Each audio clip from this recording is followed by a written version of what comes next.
Good afternoon. This is lunchtime news here on TV1. For the Newsfirst team, I'm Raza Irfan.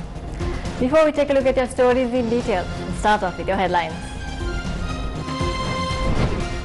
A proper plan is needed if we are to reopen the country on Monday. A statement from the health sector. රෝගය බෝවීමට තුඩු දෙන ලෙසින් සිදු නොවීමට අවශ්‍ය සැලසුම් ඒ අංශ විසින් බාර අරගෙන කළ යුතුයි. Vaccination drive continues. 9.7 million people fully vaccinated. Will there be a concessionary period for the payment of water bills? කිසිම ජල සම්බන්ධයක් අපි විසන්ධි කරන්නේ බිලනු ගෙව්වයි කියලා ඒ ප්‍රදේශයේ ආම ආකාරයකට නිරෝධායන කටයුතු වලට යටත් වෙලා තිබුණා නම්. Now on to those stories in detail.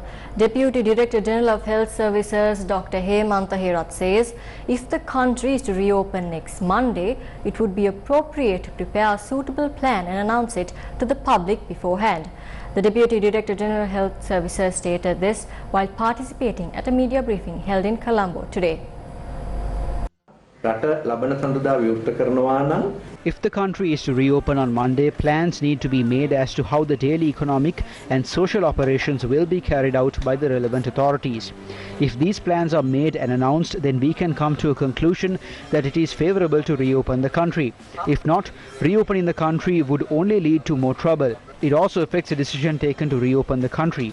If the country is reopened at any given time, the necessary plans should be implemented by the respective sectors to prevent the spread of the disease while the socio-economic activities are being carried out in the country. රෝගය බෝවීමට තුඩු දෙන ලෙසින් සිදු නොවීමට අවශ්‍ය සැලසුම් ඒ අංශ විසින් බාර අරගෙන කළ යුතුයි.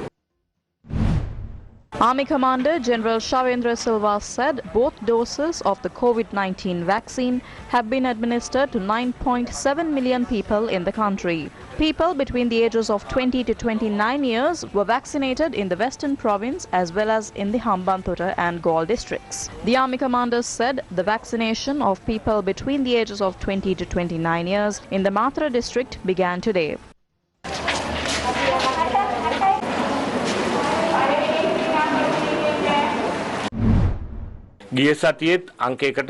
Even last week, Sri Lanka was number 1 when it came to vaccination. This week too, Sri Lanka is at number 1. The honour of that feat goes to the President, the Prime Minister and the government. At a moment where the vaccination drive is in full force and we have begun the vaccination for citizens above the age of 20, some people are criticising us, saying that we gave Pfizer only in the Hambantota district. We did not start the vaccination program from Kurunegala or Hambantota just because those are the respective electorates of Mahinda Rajapaksa and Namal Rajapaksa. We started the vaccination drive from the Western Province. The Pfizer vaccine was first given to Mana and Putlam. We have not carried out the vaccination drive based on political agendas. The inoculation program of the country is successfully carried out based on the advice of health officials.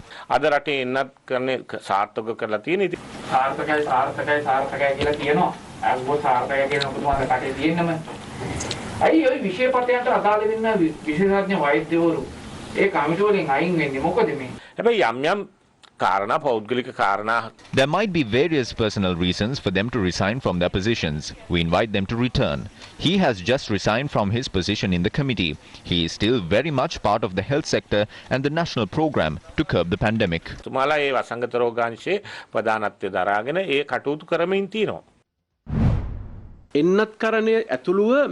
The eradication of this pandemic in the country, including the vaccination program, shouldn't be done according to the politicians of this country. It should be done according to the decisions of experts who know the subject and know the scientific basis of this subject. Independent intellectuals who do not have a political inclination continue to resign from these committees, which means the politicians are pressuring doctors to do this and do that. Then these intellectuals are of no use for this. There is no point in appointing them to committees. Therefore, the resignation of Mr. Vijay Vikrama raises huge doubts about the activities being carried out. The people of the country should be sensitive about this situation. Medical professionals need to be sensitive towards this too. The Prime Minister of Japan resigned due to the inability to successfully control the pandemic. However, this will not happen in Sri Lanka even though the Japanese ministers take responsibility for their failures. In our country, that responsibility is left to the doctors, the citizens and the trade unions, and the others are just seeking power.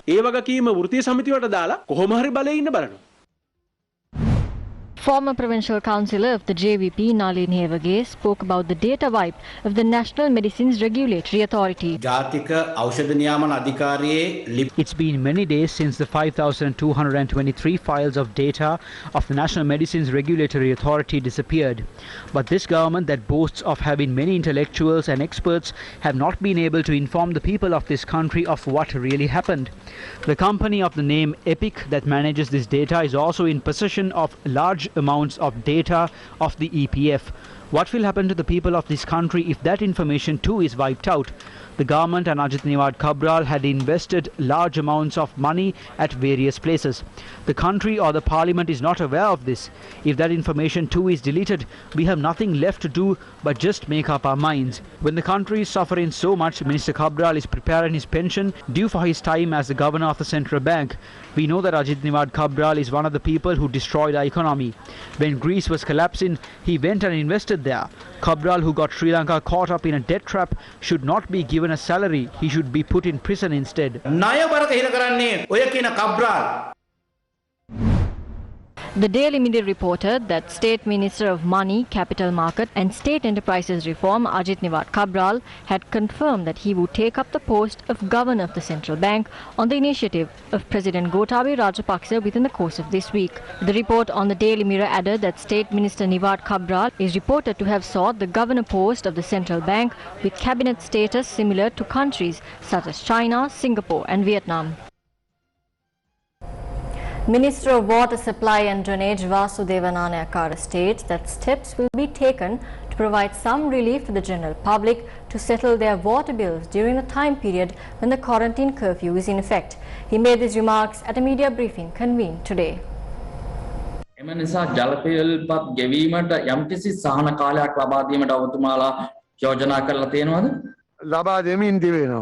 We are given that grace period. We have been given that grace period since the quarantine curfew began. We will not disconnect the supply of water if they don't pay their bills, if the area that a person is living in had been placed under quarantine curfew. If the people in an area were not able to engage in their livelihoods, we will not disconnect the water supply because they haven't paid their bills, but instead encourage them to pay their bills. We know that we don't have a monitoring system to know if there is a breakdown in the supply of water in a certain area. Our technology has not developed to that level yet. We hope to develop it during this time period. Farmers of the Kaudula Farmers Movement in Polo Naduwa staged a protest today. The protests were staged in Burtaga Sandhya, Kaudula. Farmers allege that there is no proper price for paddy. They are requesting the government to set at least a price of 60 rupees per kilogram of paddy. 1.5 kilograms of paddy is required for 1 kilogram of rice. If they buy paddy at 60, they only need 90 rupees for it. Isn't 10 rupees enough for the mill owner? We are saying that rice can be provided at 100 rupees per kilogram. Potato farmers in Uva Paranagama are inconvenienced due to the lack of proper prices for their potatoes. Potatoes are being harvested in Valimada and Uva Paranagama these days.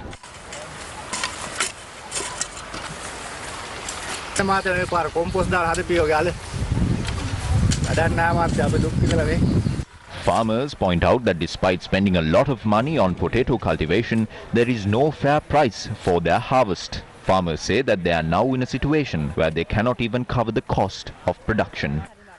Farmers point out that the harvest has greatly reduced due to the lack of proper fertilizer and pesticides.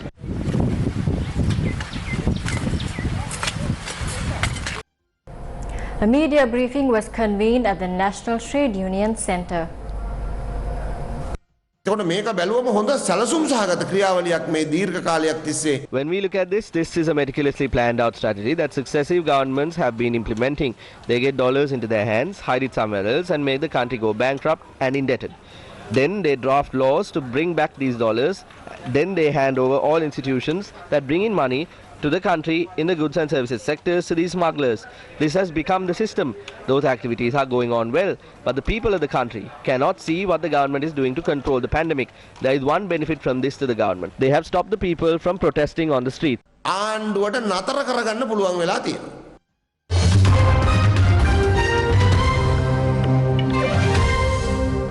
And that's a wrap of lunchtime news here on TV1. For more of these stories, you can log on to our website, that is www.newsfirst.lk. Thank you for watching.